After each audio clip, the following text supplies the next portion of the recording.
I want to ask you a question. And it's a question I've asked thousands of people at this point, mostly in my professional career, but it still applies across all relationships. And I assure you that every time I've asked this question, I've never gotten an immediate answer that made any sense to me. But I'm going to ask you the way I ask everyone: how would you like to be managed? Now, remember the context briefly before you spit out an answer in your head or out loud, or you click off trying to figure out what is this dude talking about. I usually ask this question under two obvious scenarios for me. The first one is if I'm interviewing you for a job, and the second one is if I've been hired to take over a team somewhere and I'm new to the organization. And it's a big question for me. How would you like to be managed? And a lot of times I get a question like, what do you mean as an answer? Well, I would add, what would be your ideal boss or your ideal manager? How would that person treat you as a professional? Now, here's what blows my mind. And I'm sure as you're listening and starting to answer, if you haven't answered already, the answer is along the lines of, I don't want a micromanager. I don't want a mean boss, someone who yells and screams. I can't believe there's still people who think that that's proper. But anyway, I don't want someone who is constantly watching over my time. On and on and on. But here's what you're missing in that answer. You're telling me what you don't want, what you don't want, what you don't want. I didn't ask you what you do not want. I asked you, what do you want? How would you like to? What is your ideal? And if you haven't put this together, the power in it is this: we can clearly identify when asked what we do not want. Everyone knows what they don't want. Essentially, we're all pretty good at identifying when there's a problem, how there's a problem, and what might be the problem. But when positioned or postured for an answer on how to address the problem, it seems we respond with more problems or clearly what we don't want, not explicitly what we do want. And that is bigger than you think and you realize, because this position, this approach, this constant, incessant problem with problem with problem with problem, knowing what you don't want, knowing what you don't want, knowing what you don't want versus knowing what you want, identifying a solution, and being clear with objectives is everything, is everything. And without it, everything remains problematic in your world. Pick a relationship, any relationship. Pick a scenario, any scenario. Go through it. Spin through your life right now, real quick. The mind works beautifully that way.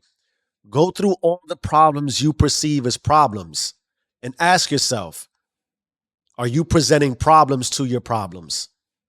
I'll wait for a bit. A brief pause is usually dramatic.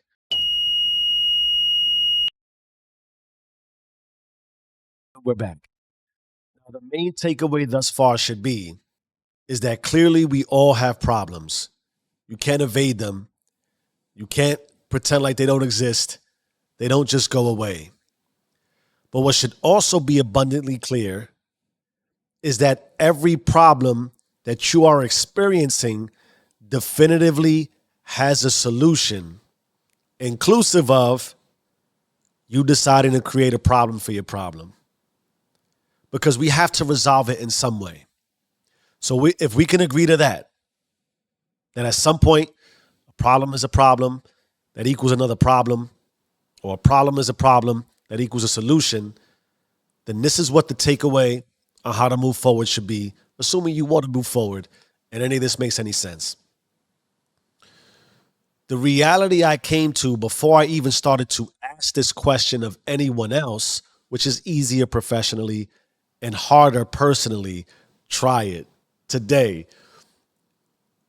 I'll pause. I don't want to, I'll digress. I don't want to come off track. Anyway, Before I began to have the confidence to ask this out loud personally, I had to ask it of myself.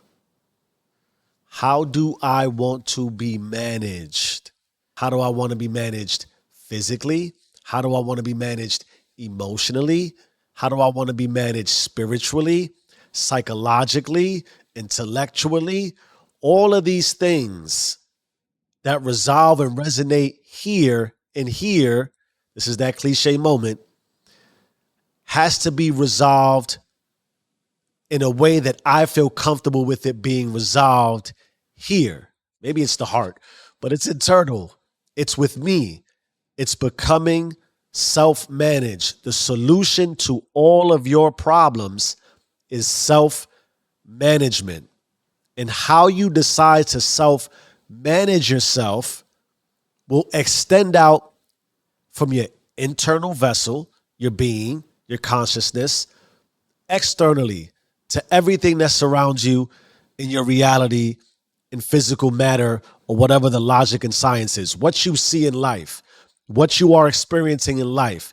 Listen to the rationale and let's play this out.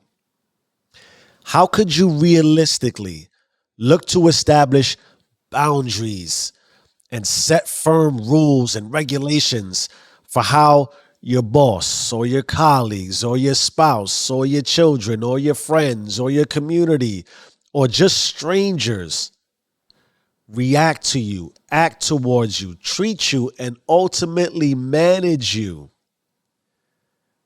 if you can't self manage yourself? I think I went over the mic right there. I got so hyped.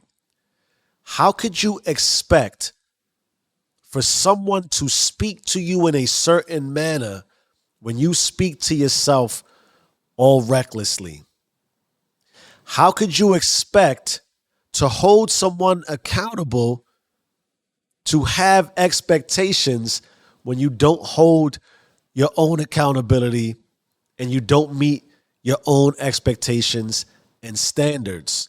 If you were looking for some crazy pill, magic spell, or something you could swallow and move on with, am I supposed to say pause after that? That doesn't exist.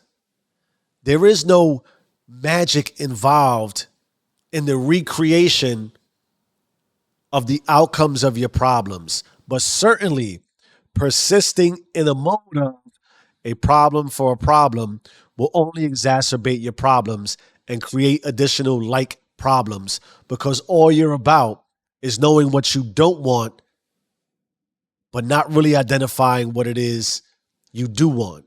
And before you can have the audacity, and I'm saying it, the audacity and the gall and the arrogance and the ego to say that I want to be managed by someone, something, or anything else in a certain way, you got to do it to yourself first. And here's the beauty in that.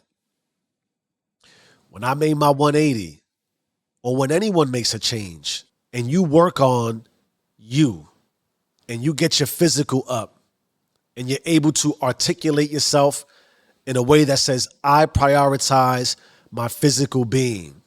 I'm about that life.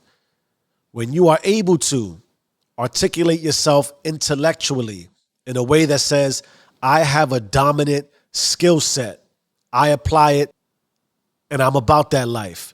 When you are able to have and articulate your faith in a way that enhances and allows you to embrace spirituality in a way that says, I believe, forget God, universe, and everything else that's your maker, and you are about that life, then everything else responds to you as being about that life. Because a problem is only a problem when it's allowed to be a problem. But you'll see how quickly everything becomes a solution that is an answer to all your problems when you first answer all of your problems. How do you want to be managed? How do you want to live? How do you want to look? How do you want to feel? How do you want to behave? What do you want to make? Change your mind, change your life. I am who I say I am. Self-managed is sexy, baby. Do you and stay rich.